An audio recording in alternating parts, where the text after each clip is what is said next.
Welcome to Coping with Ghosting, the podcast that provides hope, healing, and understanding for anyone who has been ghosted. I'm your host, Greta, and this show's all about breadcrumbing in dating. Today's guest is Vasavi Kumar, therapist and coach, electric MC, vibrant speaker, and voiceover actor.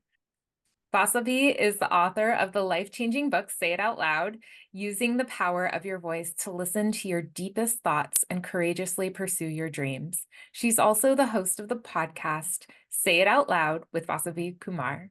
Welcome to the show. Welcome, Greta. Thank you for having me. I'm thrilled. I'm really thrilled. Before we dive into all the things I want to discuss today, I just want to define the word breadcrumbing and kind of share a little bit about what it is, because I don't know if everybody knows what this is, and I don't want to assume. Okay, so breadcrumbing typically refers to romantic relationships and dating, but it can happen in friendships, it can happen in family, business relationships. And I'll read a quote from Psychology Today. Breadcrumbing is a term for stringing someone along with small nuggets of communication, but never fully committing to a relationship. Today, those crumbs of communication tend to occur online. The person may respond to an Instagram story, like a Facebook photo, or text a funny meme. They may text back and forth periodically, but never seem to agree to plans in person. This connection stalls, unable to evolve into a fulfilling relationship. End quote. So this is clearly really confusing, extremely frustrating for anyone who's going through this. So because people have hope that they're in a relationship and that it's going to go somewhere, but they're unclear because they're not exactly sure what's happening. And breadcrumbing can lead to ghosting because somebody just trails off slowly until one day they just stop responding and they cut off all communication. And I have been there. It is painful. Mm-hmm. Yeah. So, Vasavi, I've read your book. I love it. And I want to tell you thank you because it really helped inspire me to say something out loud that I never really wanted to ever admit on this podcast. I have to admit that I did ghost a former friend. And listeners, you can hear about that on my episode called Navigating Ghosting and Trauma Insights on Healing with Dr. Frank Anderson. And I'll link that in the show notes. It was really hard for me to share that, but it was a relief. And it's a release also. It's a relief and it's a release. You're allowing yourself to release something that you've held on to for so long and haven't said out loud for fear of shame, guilt, what will other people think? So I'm really proud of you for doing that. Thank you. And for saying that. I'm proud of you for saying it, because I know the impact that it has when we actually say the thing that we've been swallowing for so long. Exactly. Yeah. And I mean, I've heard so many people just say, oh, I just can't stand ghosts. I don't like people who ghost. They just don't care. Well, I can tell listeners that I really did care. And that in that episode that I did with Dr. Frank, we do discuss how to see the humanity in the person who ghosted you. So Yeah, that's yeah. beautiful because Yeah. even that person who goes, it may not be the best way to handle things, but it's what they know. It is what they are capable of in that moment. So they too are going through and dealing with their own devils, Yeah, exactly. Mm-hmm. Yeah. So can you briefly share what saying it out loud means and why it has the power to change lives and romantic relationships? When I say it out loud, it's not about saying everything out loud. It's about saying the most intentional thing that you can say regarding that situation. And I think it has such an impact on relationships, but specifically romantic relationships, because think about how much we harbor in our relationships that we're not saying it out loud, and that resentment builds and it builds and it builds. And if you look at so many divorces and separations and people breaking up with one another, you can often find that there's just a lot of built up resentment. There's just a lot of things that people haven't said to one another. So saying it out loud is really about being the most authentic, honest, and intentional version of yourself and the things that you want to say, not in a way to hurt somebody else, but in a way to free yourself, honor your dignity, but also honor the dignity of the other person. And I think it allows us to really create a space for more honest dialogue. And who doesn't want that in their romantic relationships? Yeah, You know? that's brilliant. And I agree completely. Yeah. And I want to take your say it out loud philosophy and strategies to help people navigate being breadcrumbed in dating, no matter what type of dating relationship it is, really. I mean, whatever gender the listeners are, I just want this to be applicable to all dating relationships. So let's start with the chase. So in the past, I chased emotionally unavailable people who were distant, Mhm. inconsistent, and breadcrumbing me. Same, And same. yeah, right. It's Yeah. so relatable. I think a lot of people who are listening are going to be like, "Yep, me too." Yeah. Um, these these breadcrumber people, they're hard to get. It made me want them more. And I've seen a lot of dating coaches say, like, match the energy of the person who's breadcrumbing you, or just retreat and step away from the breadcrumber. So I'm just curious to hear what your advice is for anyone who's being breadcrumbed right now. I actually love that advice. I think that if you are in a situation where you're being breadcrumbed and you're doing more and doing more and doing more, you are expending more energy and you've now entered into a very one-sided relationship with the breadcrumber. And that's usually how it turns out. So I love that advice. And I think if you are being met with inconsistent, distant, sporadic communication, that is not a green light for you to do more and to say more and to chase and to run after that person. It is really it's a red flag, and it's also an opportunity for you to just be like, hold on, I'm not being met in the same way that I am meeting this person. I need to now conserve my energy. So I am not going to keep putting myself in this situation where I keep giving and giving and giving, speaking and speaking and speaking, and I'm not getting that back. So I love that advice. And I would say definitely match the energy of that person and slowly fade away. Because Yeah. what you're going to find is usually with the breadcrumber, and this is not in all situations, the minute you start to do that, they start to come back around. Hmm. But you don't want someone that's just going to come back around the minute you back up. You want someone who's consistently there and who is stable, not someone who's like, oh, she's running, or he or she or they or are moving away from me. Now I want to go chase after them. This is not a game. We are not on the playground, right? This is not fun and games here. This is people. These are people's lives. These are people's hearts that we're talking about here. So I think if you really want to preserve your sanity, you would go ahead and match the energy of the person who is breadcrumbing you. Hmm. Those Mm-hmm. are powerful words. It's not a game. That's exactly what I was thinking too. Yeah. And, in a situation where somebody's like, well, but I really like them and I want to try and I want to send this amazing text to them to get them back. Like, I would ask that person, why? Why are you accepting crumbs when you deserve the whole loaf of bread? And I would want to ask, are you getting that in return? Are you sending these long poetic texts, chapters of how you feel, and you're constantly thinking about this person and sending them stuff so that you can get attention from them, and they're just not giving you the attention? You should know when to walk away. Hmm. And for me, I really had to garner some self-respect. I did not respect myself enough in those relationships and in those situationships that I was in, where I would be chasing after somebody who was non-committal, distant, and breadcrumbing me. I had to really look at myself in the mirror and ask myself, do I respect my own behavior? And I didn't. Yes. I didn't like who I was. And if Yeah. you don't like who you're becoming, that is a clear sign for you to step away. Hmm. Yeah. Exactly. Like, are you truly going to be happy if you actually do date this person and they give you very minimal attention? Yeah. Like, that's not sustainable. Great question. Yeah. So, how can somebody use their voice when they're being breadcrumbed? Well, you don't necessarily have to say something to that person unless you want to. If Right. it's going to just trigger you more. if you respond and then you don't get a response back. It's not going to make you feel good about Mhm. yourself, right? So what I would say is use your voice, talk to your friends, talk to your therapist, talk to somebody who has your back. But most importantly, have a real honest conversation with yourself and really start to ask yourself, is this the type of interaction that I want to have? Why am I putting up with this?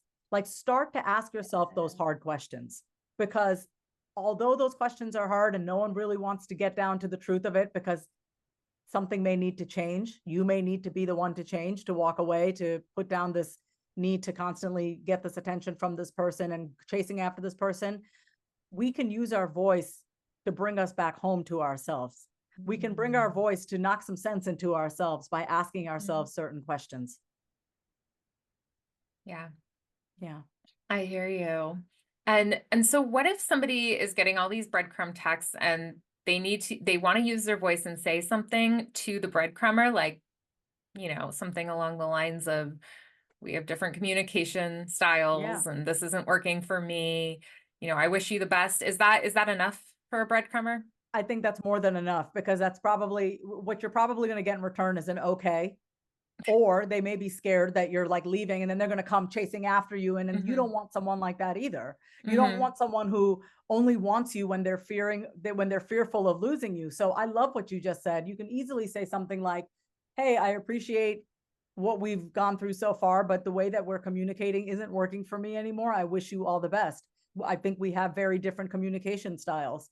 And listen, you can be with someone who has a different communication style, but they need to be willing to meet you in the middle. Yes. Good It point. can't be you doing everything. Yeah. So I love that short, sweet text that you can just send somebody. And don't be surprised if you don't get anything back. You may just get a little thumbs up on that. You may have them now all of a sudden be wildly interested in you. But like I said, you don't necessarily want to be with someone who wants you only when you don't want them. That, once again, this is not a game. It's not, I understand with masculine and feminine, there is a dance, there's polarity. We want to have that polarity in relationships, but this just feels very toxic. It feels like somebody who, like, when kids get bored of toys, Yeah. kids will play with the toy, then they get bored of that toy. That's what it feels like. It's like, Mhm. or they'll want that toy back if they see somebody else playing with that toy. It's like, I don't Mhm. want to have this toy, but I don't want anyone else to have it either. Right? Mhm. You don't want to be treated like some toy. So this is really Right. where that self-respect piece comes in. And this is where you can really send a very short, succinct message as to why this is not working for you anymore. You don't even have to give a reason why. You can clearly say, this is not working for me anymore, and I Mhm. wish you all the best. Yeah. Things don't need to end in a very tragic, dramatic way. You Yeah. get to be mature in the relationship and say exactly how you feel, and you get to keep it moving. Oh, I love that. Yeah. Yeah. I've definitely been in a situationship where I felt like I was picked up like a toy, used, and then put down like a discarded toy. And Mm. it kind of just reminds me of one of the episodes I recorded about narcissism on this podcast. We talked about that specifically.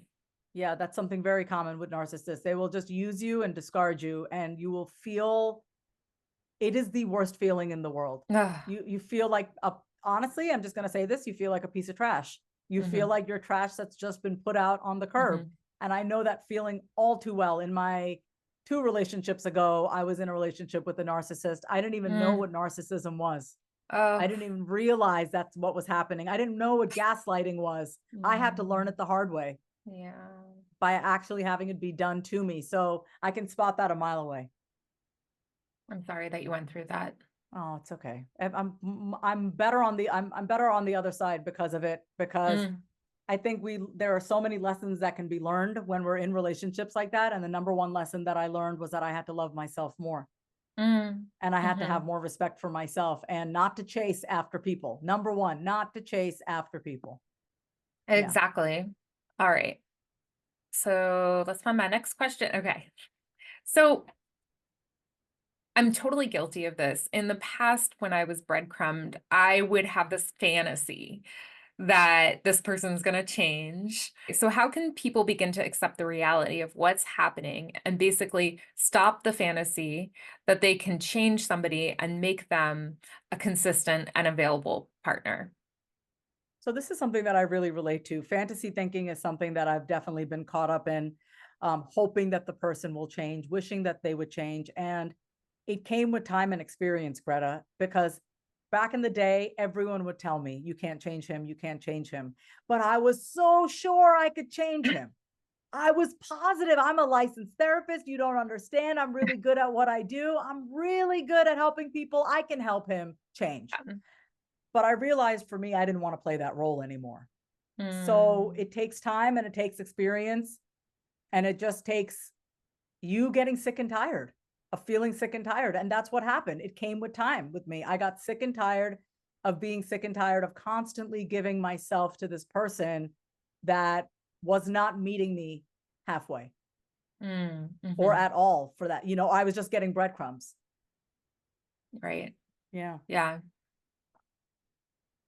Um, what's your favorite way to drop into your body, honor the feelings, and calm your nervous system, especially for like, this is really just a question that's geared towards somebody who's feeling extraordinarily anxious, Yeah. because they feel that this person that they care about, that they're potentially dating or in a situationship with, or whatever the relationship is, they're pulling away. So what can we say to ourselves? How can we round down? How can we navigate this intense anxiety that comes with being breadcrumbed? I mean, the anxiety is so intense. It is, and you can, and it Yeah. takes over. It takes over completely. You can't think, you can't eat, you can't sleep. My Hmm. favorite way to get back into my nervous system is twofold. I talk to myself out loud, and I will tell myself things such as, Vasavi, you are safe. You are okay. I love you. I see you. I'm here for you. What do you need from me? What do you need from me? Like, what can I give? And this is really the process of me coming back home to myself, and me giving myself, my inner child, myself at whatever age you're at, and tending to yourself. The other thing that I love doing, and I'm giving very simple suggestions, and that's what works for me, is being out in nature. So if I just Mm, step outside of my house and just go for a few walks around the block, I'm fine. And when I talk to myself, listen to some music, and just go for a walk, I get myself moving so that anxious energy doesn't just stay all up in my head. I actually mm, just allow it to move through my body as I'm taking a walk. And the other thing that I do is I have community in my life. I have friends that I'm very close to. I have trusted, a very few trusted people in my life that I go to when things hit the fan. mm, And when it feels like I absolutely have no control over my nervous system and I'm not emotionally regulated, I have friends that I can turn to. But let's just say everyone's busy, right? Because everyone mhm, has their own thing. And let's say you're having a mhm, really anxious moment, you can talk to yourself. You can mhm. go out for a walk. You can pet your dog or your cat if you have one. I have a golden retriever, so she's Nice. wonderful for me. You can talk to a friend. Um, distract yourself. Distract yourself and just try to immerse yourself in something else. For me, creative projects have always helped me. Yeah. Immersing myself into my work, which I love. I love what I do for a living. So it doesn't ever feel like work for me. But Nice. finding something outside of this person, like not making this person the center of my world, decentering this person is what I like to Mhm. say. Mm, You gotta put yourself in the center of your world. mm. Yeah. So good. So, Yeah. so good. Decentering this person, making yourself the center of your world. Yeah. Ah, In fact, there's always something we can learn from the narcissist. You know what I mean? They're so good yeah. at making themselves the number one priority in their life. Like Yeah. they are the only ones that matter. Maybe you could learn Yep. something from them. Maybe you should start doing that. You'll never end up being like the narcissist. You know what I mean? Yeah. But you don't have to turn out to be like them. But I remember with my last ex, the two exes ago, I learned something from him. I learned how little I loved myself, how little I respected myself. And I Yeah. also learned that it was time for me to put myself first and foremost. Mm. He taught me a lot. Mhm. The way he treated me, although it was brutal and heartbreaking, cheated on me, betrayed, lied, Oh, gaslit me. I mean, all those things. He taught me a lot about myself. That relationship broke me, but it also showed me and gave me this and taught me how to build myself back up. ugh, So It's a double-edged sword. It is. I Yeah. feel the same way about being ghosted on repeat Yeah. in relationships, and just, I have to come back to me. It helped me come back to me. So I'm relating to your powerful words. Awesome. Yeah. So breadcrumbers, they're obviously not available for like a wholehearted, full effort, all in relationship at this time. And the way that breadcrumbers treat people is about really where they're at, what they're available for. Mhm. Do you have any suggestions for how people can stop taking breadcrumbing personally and not make it about them or their worth? It's hard. I don't want to even say like it's easy to do that. It's so hard to take it personally.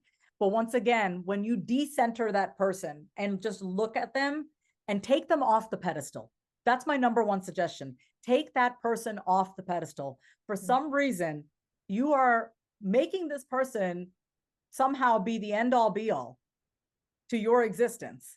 And we Mm-hmm. need to stop idolizing people, stop putting people on a pedestal, and just look at them for who they really are. Look at Mm-hmm. their behavior. It's hard to separate the behavior from the person sometimes, Yeah. but you got to do that in this case because Yeah. your heartstrings will pull at you.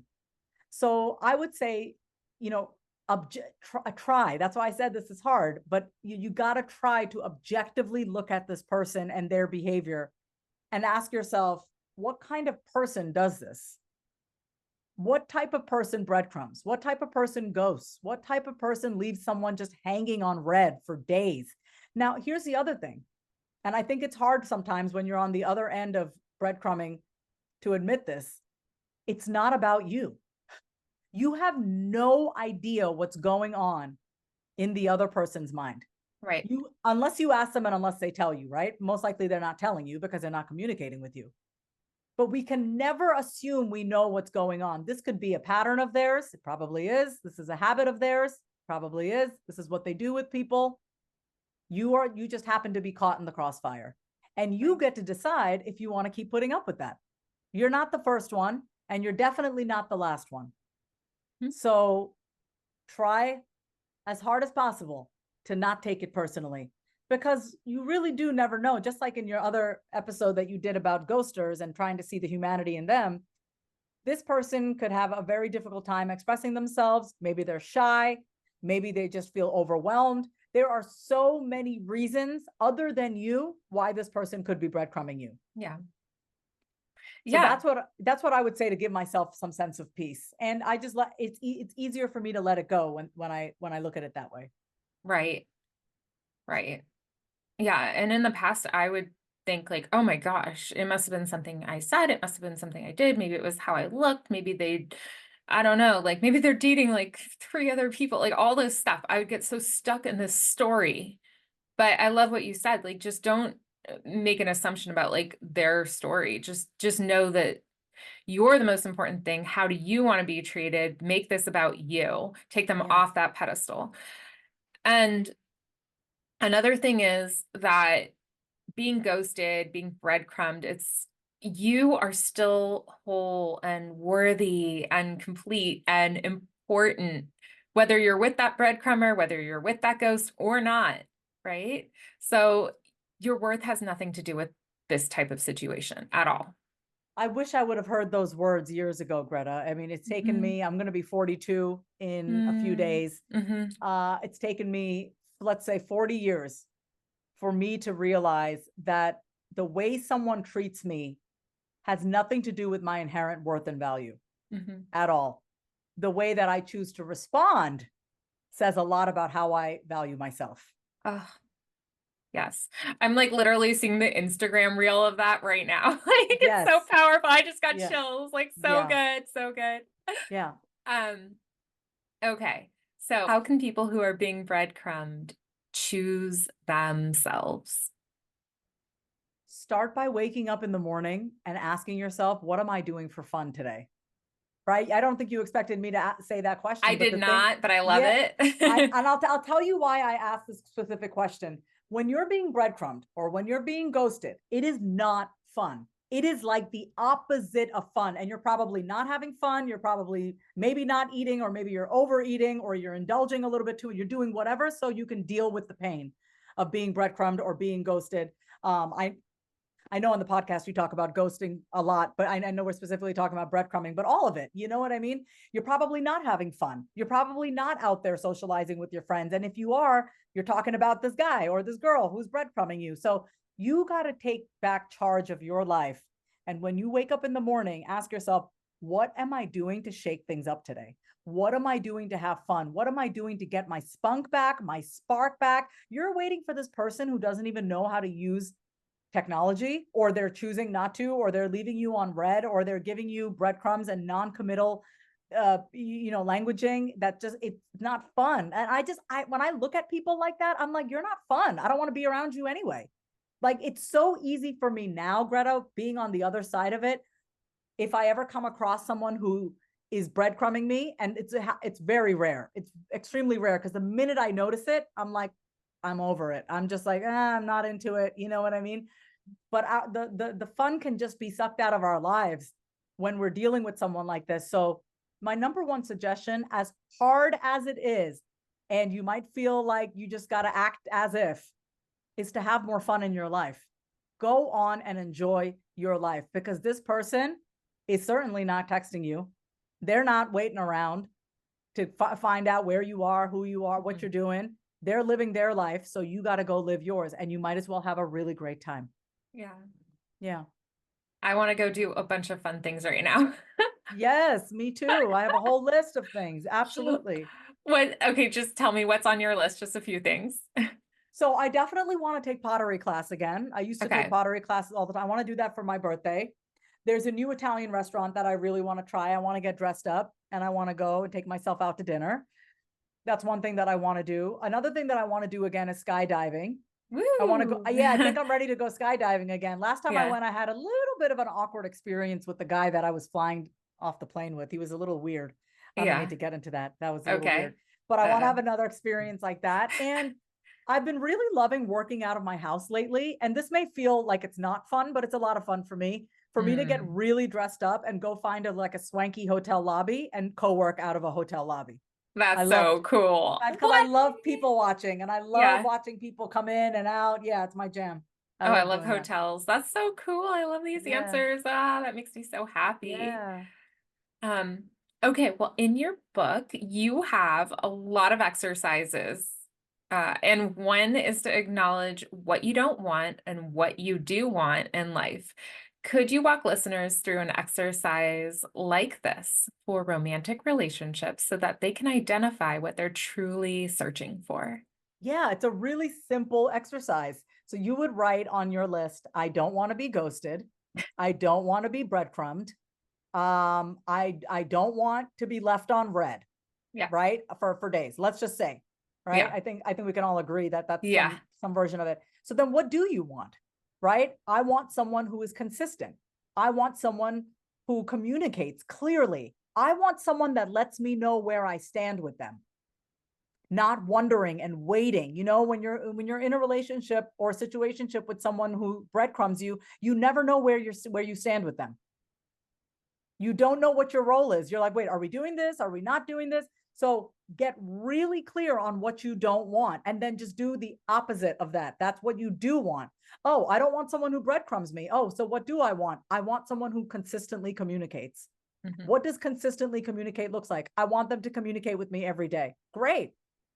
And don't negate yourself and don't invalidate yourself and don't gaslight yourself for wanting the things that you want. That's Mm. huge, because so often we're very clear on what we don't want. And then when we get to what we do want, we start to question ourselves and we'll be like, oh, that's too much.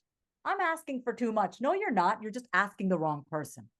So that Mhm. is a very simple exercise that you can do in my book, the don't want list. Yeah. And then also when somebody begins dating again, or maybe their breadcrumber comes back and it's like, okay, it looks like this breadcrumber is really going to really truly date me now. How can they uphold kind of those boundaries? Keep those boundaries. If you've had certain boundaries, and keep them. Don't get all mushy in the knees and in the heart because they've decided to come back and have all your boundaries go out the window. What's going to make you more attractive is by having those boundaries. Mm. It makes you more attractive when you have those boundaries. And if someone If the breadcrumber doesn't like your boundaries, they're not the right person for you. Yes, exactly. No, they are Yeah. not the right person for you. If you withholding, or sorry, if you upholding your boundaries for yourself is best for your mental health, whatever your boundaries are, I don't even need to know what they are, but I trust that if you have certain boundaries, that is what's best for you. And if I have a problem with that, that's on me, right? That's like me not wanting you to have boundaries. Why? So I can take advantage of you, so I can control you, so I can manipulate you. You don't want someone like that in your life. Right. No. Right. So stick to what you wrote down in that exercise. So do the exercise. Any listener who is, I know a lot of people are listening to this when they're driving, or maybe they're going to sleep at night. I really think this exercise is so valuable to write it down, to say out loud what you want, right? And Yeah. then to make sure that if you do start dating again, or if you continue to date this breadcrumber, that you look at what you wrote down and you know that, okay, this is what I wrote. They're unable to meet me at what I need, what I want in a relationship, what I value. It looks like our communication styles are not aligned. Maybe it's just values, maybe it's other things. And then that's where you need to really reconsider if you want to truly stay. And I love that you said something along the lines of don't be weak in the knees. Yeah. Honor what you want and stick firm to those desires. Listen, I want to say it's like you're human if you get weak in the knees, right? You Yeah, if you have fallen for someone and you get weak when you think about them, you get all yeah, emotional. It's hard to uphold those boundaries, but this so is hard. where the work comes in. Yeah, No one said it was going to be easy. It's very simple actually, but it's not easy to do this because our emotions get in the way.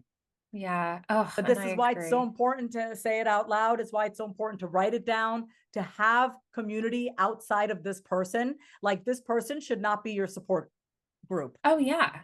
Oh, yeah. I say that about ghosts all the time. The person, I think I can't remember who said this exactly, but the person who ghosted you is not going to be the person that they're not your healer. No, no, the person who broke you is not going to be the person who's going to heal you. You let Yes, that person that's it. go. Yeah. Yeah. Yeah. Okay. Mhm. So, what are some affirmations that people can say out loud when they've been breadcrumbed? This is a good one. I like this question. I am worth the effort. I am worth the effort. I am worth the consistency. I am worth the commitment. I value consistency. I value commitment. Like get really clear on your values. And you got to remind yourself that you are worth that consistency and you are worth that commitment. You deserve that. You do deserve that. But if you don't believe that yourself, no one's going to give that to you. And you're definitely going to keep going back to emotionally unavailable people. If you yourself do not believe that, if you do not fundamentally believe that about yourself, listen, I know we have our days. We have our days where we question our worth. We have our days where we question our value. The goal is to never question that ever again. That for me, at least, like I don't ever want to question my worth and value ever again. I did that for pretty much the majority of my 30s. Mm, I'm not about doing that anymore. yeah. But I would definitely say get very clear on your worth and your value and say that to yourself so you can remind yourself. It's everything that everyone else is probably telling you, but you need to say it to yourself. Yeah, Yeah. exactly. Mhm. Is there anything else you'd like to share about being breadcrumbed or being ghosted? Any final thoughts or a personal story? Well, the personal story that I would like to share is, I remember when I first got into this relationship that I've been talking about on this podcast. This was maybe 8 years ago, 9 years ago, 8 years ago. And the first time I got ghosted by this person, I had in my life never experienced ghosting in my life. I didn't know what that Mm, was. And mm, I will never forget how it made me feel. I could not go to sleep. I could not eat. This person was all I was thinking about. I would keep messaging him. I would call his house. Like I was doing all sorts of things. And when I think about that version of myself, I feel so bad for her. I have yeah. so much empathy for her and so much compassion for her. Like, girl, you didn't realize that this person was ghosting you. And after they came back around, you took him back. I took him back Mm, because he gave yeah. me a really good sob story. Yeah, And I I've done fell, that. yeah, and I fell for it. Yeah. So I think what I really want your listeners to hear and to remember is to forgive themselves forgive you for Yeah. not knowing better, forgive you for being such a good person that you don't even know what ghosting is, because you would never do that to somebody else. Just remember that, like, remember who you are, remember where you've come from, remember what you've been through, and just know your heart. Know your heart so well. Like the way you're able to like see the goodness in other people, see that goodness in yourself and protect that vehemently. Do not let anyone mess with your heart ever. That doesn't mean to close yourself down. I don't want you to walk around with a closed off heart, but have some boundaries and have some self respect. And Mm, that's what I wish I would have told myself, and what I wish I would have known years ago. And I now know mm. that now, and I want to share that with your listeners. Thank you so much for sharing that. You're welcome. How can listeners read your book and connect with you? You can find my book everywhere, Amazon, Barnes and Noble. You can go to my website, vasavikumar.com. You can also find me on Instagram. My handle is my name is Vasavi. Feel free to leave me a voice note. Let me know that you loved this episode with me and Greta. Yay. Well, Yay. thank you. Thank you for Thank you so coming much. on and sharing your insightful thoughts about this topic. Thank you so much for having me, Greta. I appreciate you. And listeners, I encourage you to follow Coping with Ghosting on social media, join the free and private Coping with Ghosting Facebook support group, and please share this podcast with anyone you know who's been ghosted. I'd also be so grateful if you could leave a rating, a review for the show, because your feedback helps spread a message of hope. And finally, remember, when you're ghosted, you have more time to connect with yourself and people who have stellar communication skills. You deserve the best.